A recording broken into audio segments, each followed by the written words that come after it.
So it's been a bit since I've uploaded a video, I suppose. I think I might get back into it. I don't know. Let's see how things go. Anyways, this is a game I've been playing called DCS, or Digital Combat Simulator. It's a combat flight simulator. And right now, the Iranians have a fighter on their way to try and wreak havoc. First, we need to get this thing turned on. So first and foremost, turn on our main power and need to get the starter going. On the right here, where it says that RPM thing right in the middle, once we get it to 20% or 20% RPM,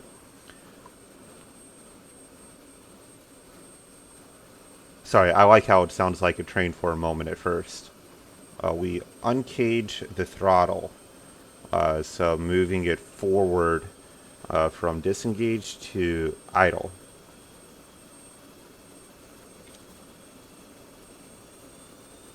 And then that'll start progressing up. As that's turning up on the panel on the right here, all these switches, they are going to be for our various displays. I want to turn this up for our heads up display, and the engine's where we need it to be, and everything starts turning on. Now you might see like random flickers to the side. The track IR, what I'm using to track my head movement, kind of errors sometimes. I hope that's bearable at least. Now that we got that turned on though, what we need to start doing is aligning our instrument. Or aligning our instruments. The align we have stored, so it is just loading a stored setting. While it is doing that, on the left here, where it says master, we're going to turn that to normal. That is our IFF, where that is what distinguishes us from enemies. If we had that off, then our own aircraft friendlies would not know.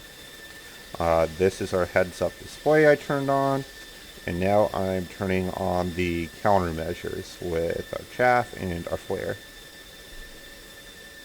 Taking a look over here, that top number, it's under 62, so we are ready to fly. I'm going to stop the calibration of the instruments, put it into a navigation mode. Let's get our canopy down.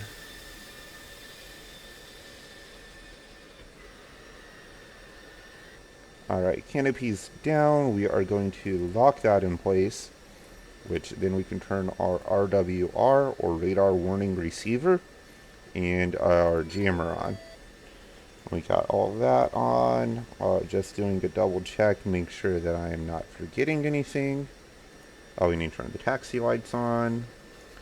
And on the right here, turn on our data link. I'll get into that in a bit. On the right here, we also need to turn on our radar altimeter and our main radar tail, which, since we're on the ground, is not going to turn on. Now I know there's still that mash and caution light. That's because the ejection seat has not been armed yet. I think when I was still in the hangar, it would have been bad to arm it and eject yourself right into the roof. However, since we have nothing above us now, go ahead and get that armed. And we are ready to fly.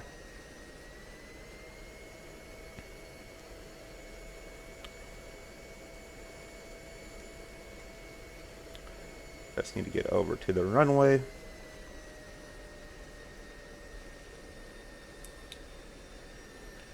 Now, for those interested, I've got 2 fuel tanks on the wings, as well as 4 AMRAAM 120Cs, or medium range missiles, and 2 AIM-9Xs, or short range missiles.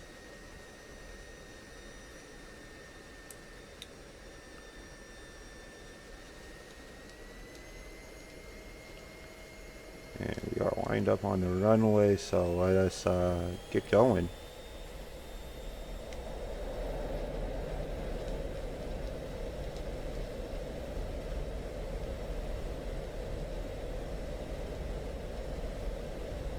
Alright, let's go ahead and rotate. Get our gear up. I forgot to do something that I always do. The source configuration here, I want to be Cat 3 instead of Cat 1. That reconfigures how the plane flies since I have fuel tanks on it, or big heavy things off the wing. And in full afterburner, where I'm probably going to stay until this enemy is dead. Or I'm dead. Hopefully the former.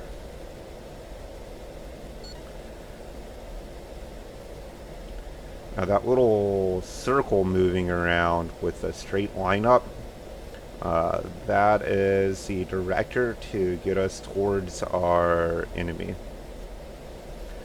We're going plenty fast enough. What I'm going to do though is turn on the autopilot, where it's going to maintain this pitch, or it's going to just keep us flying how we're flying right now pretty much.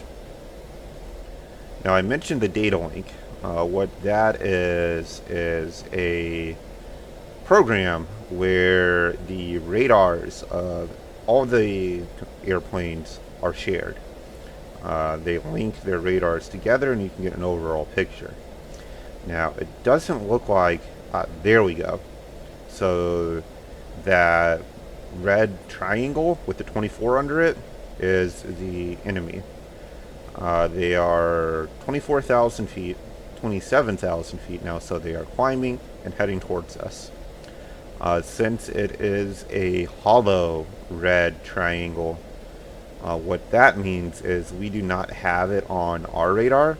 We are picking it up using the data link and friendly aircraft's radar. That's what the green circles are. Let's see how high we are. 24,000. I know he's above me, which usually you want to have the height advantage, but I think I'm going to level out at about 30,000 feet. In the F-16 that I'm in, it doesn't like going fast at high altitudes. And one thing with missiles and evading them and everything is you want to be going fast. Also, this X went off on the top right here. Currently that doesn't do anything. Now on the left side here, what we have is our own actual radar. Right now we have it set to show everything out to 40 miles. If we increase that to 160, and sorry that it's glitching out, I want to see if I can one day make that not happen. What's our altitude? 34,000 feet. That is high enough. So I'm changing our altitude, our autopilot mode, wow, mode, where it will now also keep us level, so we can start going a little bit faster. Let's check how much fuel we have. This fuel thing in the middle of the knob, that is how you can tell which tank of fuel in essence that you're reading from. So we have the external wings, and they got some fuel still left in them, so I'll keep a hold of them for now. Once I get a little bit closer though, I am going to jettison it. But again, taking a look at the radar here on the left, you see it is a hollow red triangle. For us to be able to do anything, we need to have it on our own radar as well, just not linked to it from our friend's radar.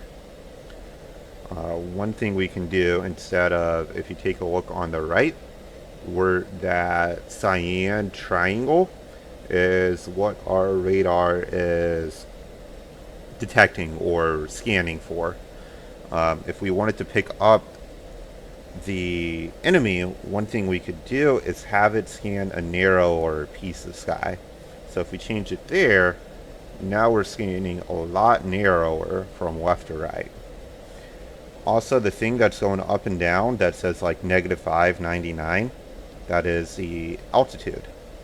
The altitude, we don't need the 3,000 to 95,000 feet. We know he's at 36,000 feet. So you can change it to scan less of a area height-wise as well. And now you can see it's starting to fill in with a little bit of white. We're starting to pick it up. Actually, let's get to RWR mode, and now we have him locked up on our radar in essence. And he is, let's change to air mode, about 62 miles out. Now you want to hear a beeping. What that is that RWR. The top thing right here, that is telling me that a MiG-29 in front of me has its radar on. So we're up against the MiG-29.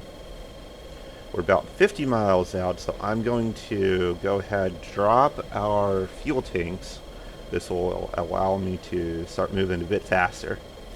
I'm also going to turn off the autopilot and turn off the safety, or turn on the master arm. Without that, then we can't shoot. Now, it looks like he decided he wanted to go ahead and shoot, and has fired a missile at us. If I keep flying like this, I'm going to get shot down, so I should probably start evading.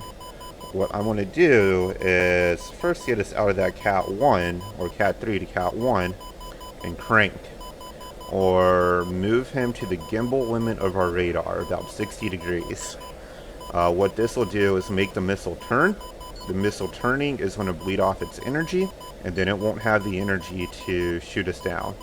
After a few more seconds here, I'm going to want to turn back right.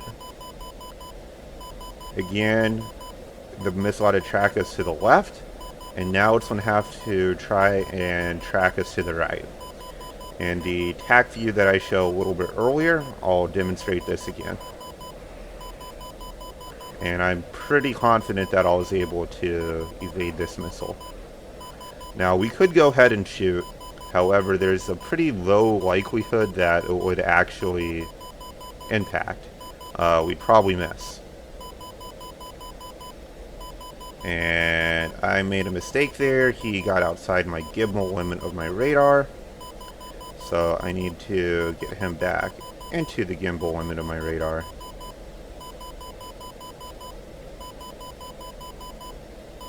And there we go, got him.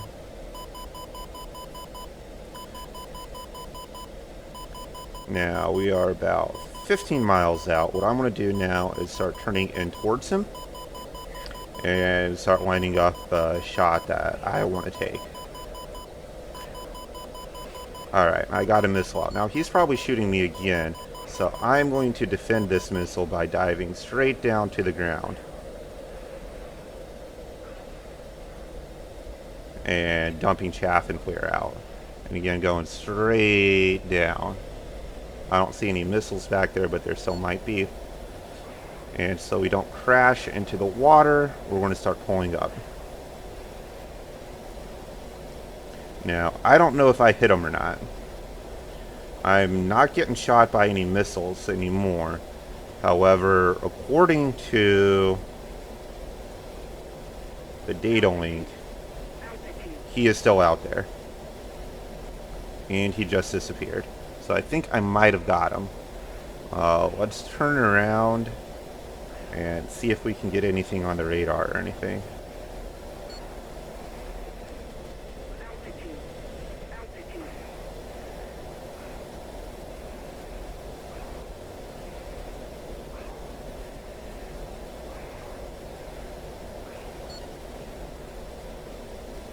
Alright, I saw him for a second there.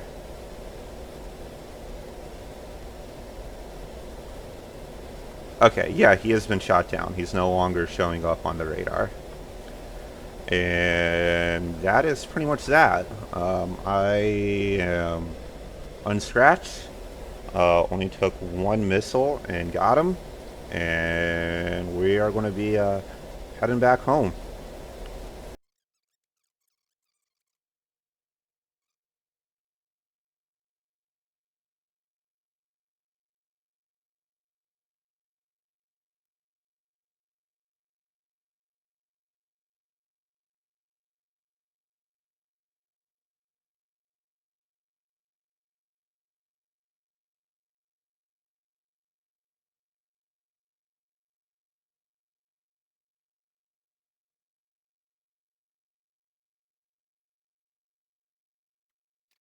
Alright, now that we're getting a bit closer, let's go ahead and get the autopilot off.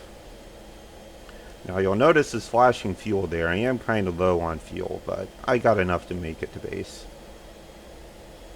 I am going to be doing a straight-in approach as opposed to working a pattern and all that, since I am kind of low on fuel. I've got 1,800 pounds left, and I'm burning like 7,000 pounds an hour. So I got plenty to get back to right there, but still kind of low nonetheless. We're getting a little bit too close. We're also kind of high. Let's go ahead and get the speed brake out. And it's starting to become nighttime. The HUD and all that's a little too bright. So let's turn down the HUD. And this helmet mounted display. Let's turn that down a bit too. There we go. That's better.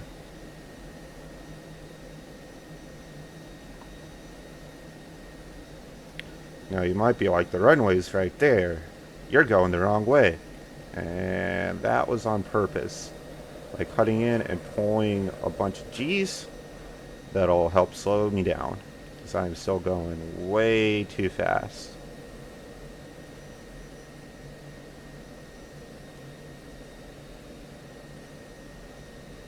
Alright, still going fast.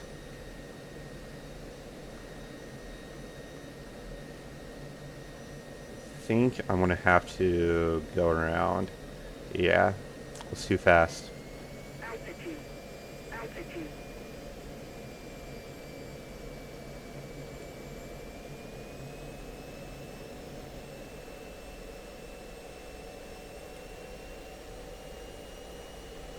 But we still got fuel.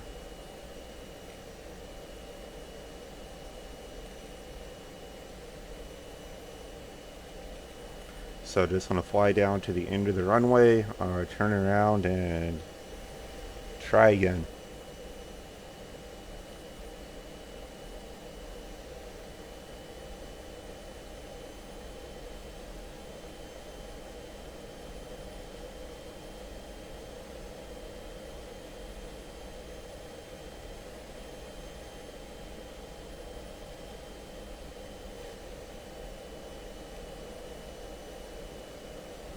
Sorry that the track IR glitched out there. It does that a lot. I don't know why. I wish I could fix it.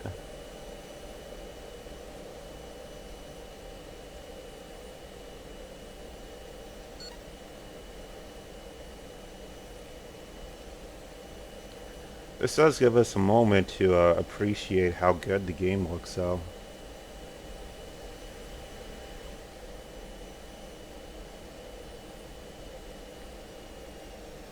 Alright, let's start slowing down again. So we're not too fast the second time. Do got the speed brakes back out.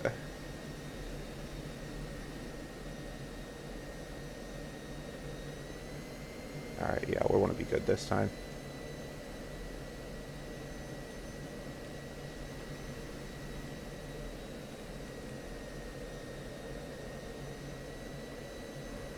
Alright, we're under 250 knots. We can go ahead and get our gear, start to head down.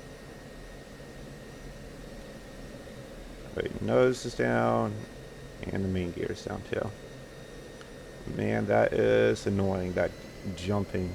I'm going to try and fix that for the next video, see what I can do to make it not do that as much at least. It's only when I'm looking down.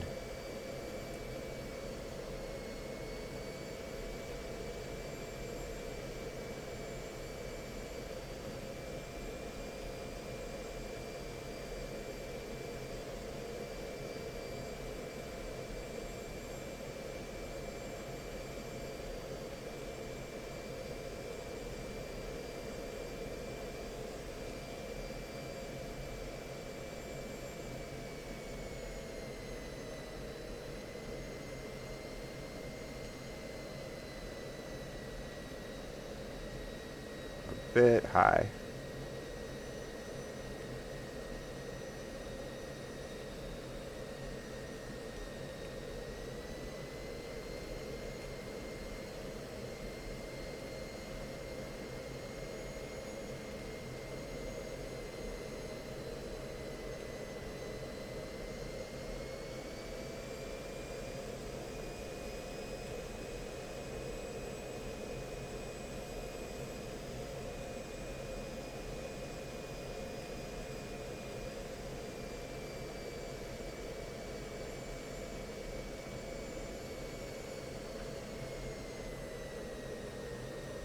Oh, that was a little rough.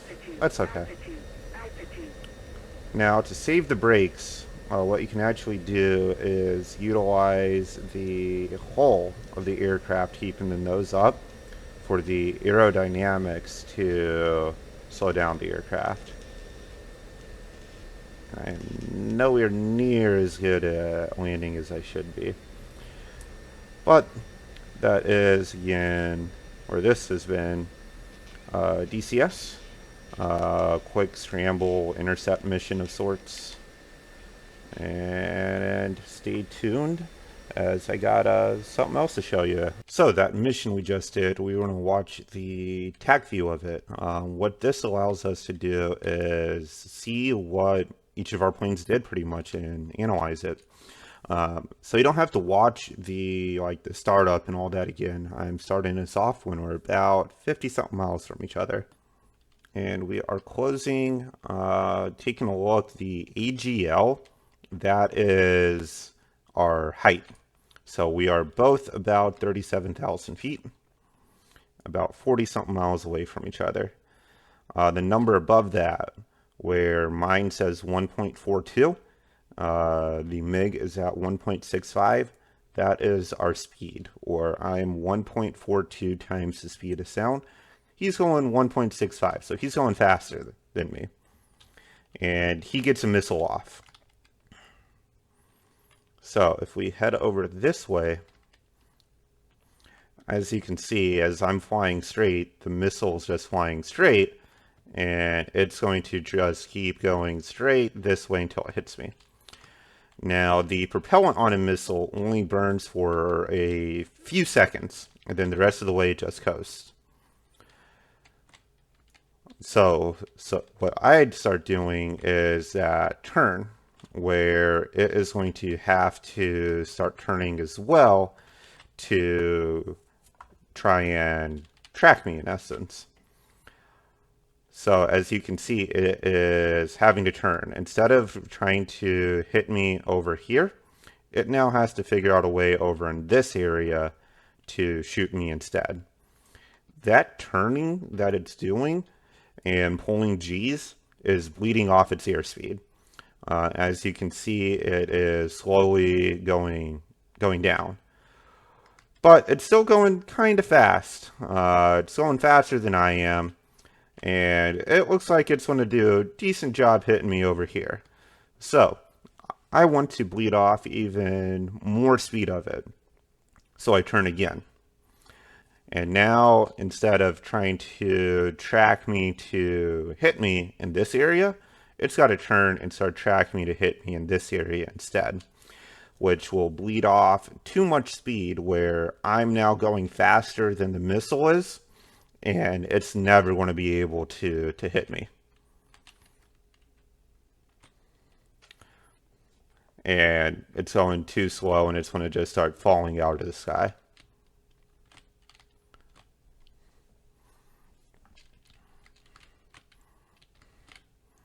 Now, what he does is realize his first missile did not work and shoots a second missile at me.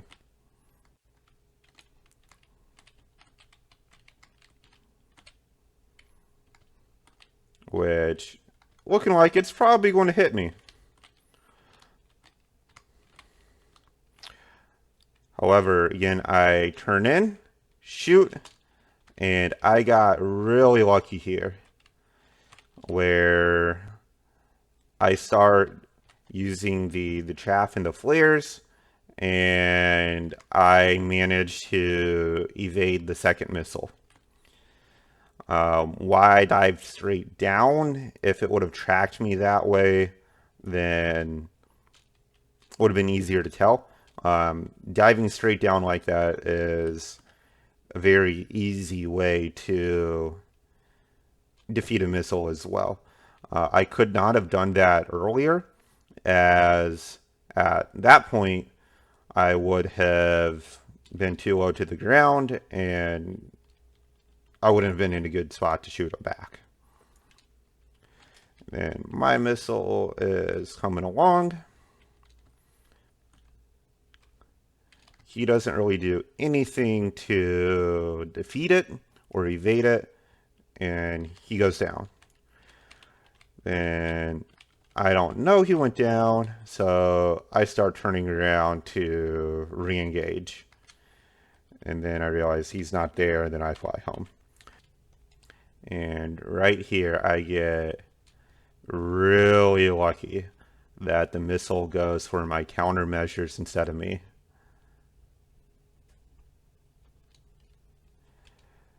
But I made it all work.